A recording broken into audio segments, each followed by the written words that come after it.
So what we are looking at right now is, of course, the White House.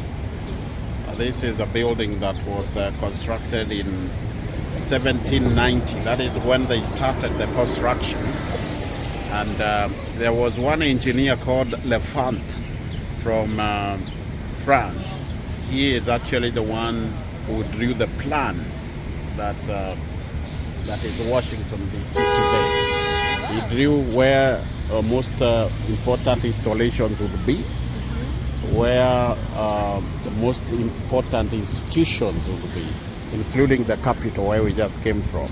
He drew that. He drew where the White House was going to be, and the rest, that they say, is history. Actually, here we are looking at a sketch. Rather, this is taken from an original picture, but then repainted to show how things were in 1796. And that's the plan of the city, right there. Yes. And that's how the White House looked around not very long time after it was built. Okay. And it's the same thing that we are looking at right there. Wow. It just renovated a few times probably and painted? A couple of times. There was a time that it actually burnt down at some point. Can I take a picture real quick? Yeah, sure, Thank you. sure. Thanks. Yeah, so this place where we are filming from is called Lafayette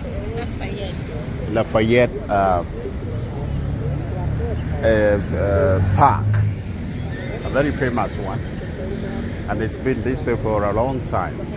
Was the fire accidental? I think it was, around that time the fighting, the civil war was still going on. So I'm imagining, I don't want to commit on video what exactly happened, but that fire was certainly caused by somebody.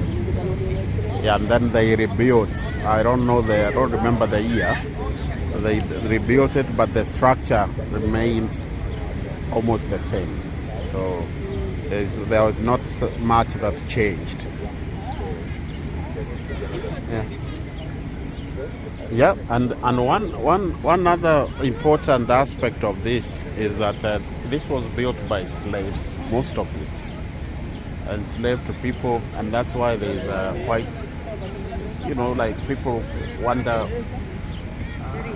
what the relationship between the America of those days and what they call independence today. There's that confliction, so to speak, where people wonder, how is it that the house that the president lives in was built by slaves, and yet they were saying that slavery was not a good thing, some of them. So there are those questions, but what it is. Actually, they mention it here, look.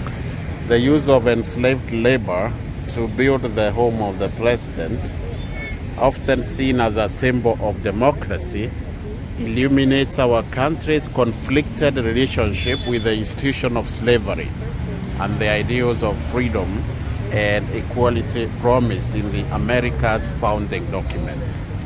Yeah, so that's what it is. Yep, and around here, this is the neighborhood on a Saturday afternoon.